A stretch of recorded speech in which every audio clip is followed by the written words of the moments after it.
Hello, my name is Richard Gadd, and I'm going to tell you a little bit about how I've ended up here in front of the screen, and I'm going to tell you a little bit about my experience at school.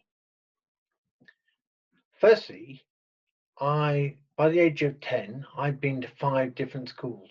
I wasn't very clever, I'd lost all my confidence, and then because my parents were in the military, I was sent to a boarding school from age 10 through to age 18. I didn't particularly enjoy that either. Anyway, I left school with 2 low-grade A levels and I joined the army. My intention had been to join as an officer, but unfortunately, I failed the officer selection because I confess I lacked confidence.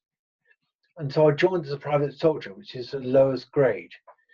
My daily rate of pay was £17.26, which, bearing in mind that the army pay you 24 hours a day, calculates as 72 pence an hour.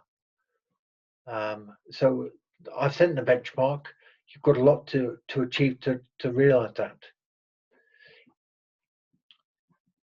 I then joined my local infantry regiment, which happened to be the Cheshire Regiment. I was living in Cheshire at the time, but the Cheshires were full, and so I found myself moved to the Staffordshire Regiment. Against my will, I had no choice. I couldn't even spell Staffordshire, and probably can't now. And I served for 2 years as a private soldier in the Staffordshire Regiment. From there, I was lucky enough to be commissioned, which means that you become an officer. And I went to Sandhurst, which some of you may have heard about, and I went on to serve for 17 years in the Staffordshire Regiment as an officer. And on occasion, I found myself responsible for 120 predominantly men on operations, which was quite exciting. Then, unfortunately, I fell ill around 1994, and I had to transfer to another department of the army in order to remain in the army. So I transferred to the Defence Medical Services, where I qualified as a healthcare manager. And I finally left the military in December 2018, and then took it upon myself to start my own business. And I'm now a business improvement consultant, executive coach, and mentor, which is where this logo behind me comes from. I'm sorry about the camera. When I checked myself out in the bathroom this morning, I looked a lot more like George Clooney than this, and my haircut didn't appear as though I'd cut it with a shoe. So please bear with me. When I was at school, as I mentioned, I'd been to 5 schools by the age of 10 and lost all my self-confidence. I used to sit at the front of classes to start with, but the more schools I went to, the further back I used to sit in the classroom. And it was very difficult to maintain friends. And in those days, apart from having no electricity or round wheels, that's a joke, we had no internet and no way to keep in touch with social media. Anyway, I went to boarding school, and I stayed there for 7 years. I studied for my A levels. I did reasonably well at O levels, which is your GCSE level, GCSE equivalent. But I made the mistake in choosing A levels from those GCSEs that I'd done well in, rather than those I enjoyed. So if I can give advice about choosing GCSEs in future, it's that you choose the ones that you really enjoy. And also, I think on reflection, I would say the ones you have a good teacher for. My history teacher for the A-level history was probably recruited from the circus. And I don't want to be unkind, but he was not the best teacher, shall we say.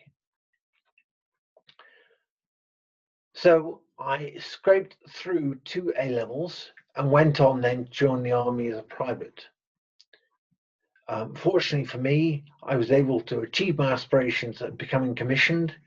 And then after 17 years in the infantry, when I joined the Defence Medical Services, I was able to complete 2 master's degrees, an MBA, and also an MSc. I won't bore you with the details, but both require quite a lot of work. Working hard was never a problem for me. It was one thing I could do. It was just my issue was never quite knowing how to work and never understanding what I need to understand about subjects. So, for example, in taking another example, history, I used to try and remember all the dates, every single one of the dates. I became stressed, um, forgetful, and used to beat myself up. Actually, the dates, on reflection again, are not that important. What is important, I would suggest, is having an understanding of what happened around those dates and being able to express that in your own words. So, looking back over my life, I would say that I've never been in the cool gang. I've never been um, in all the A teams and sports. I was a very good runner in my day, but that's an individual event. And I used to do athletics, another individual event. But rather than beat yourself up because you are not a team member or not in the A stream, just keep on working hard.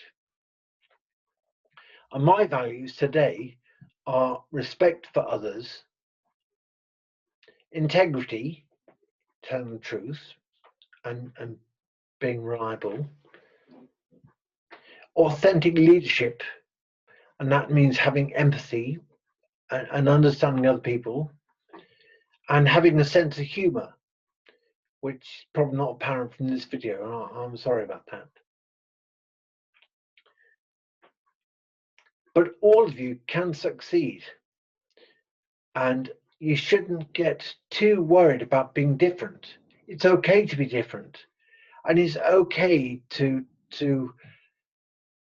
challenge the way things have been done in your head. Perhaps not verbalize what you're thinking, but if you think that things maybe could be done better, then try and ask yourself, how would I do them better? And it's that desire that will motivate you to do better in the future. Anyway, that's enough from me. Yeah, sorry about the haircut. Good luck to you all. Take care.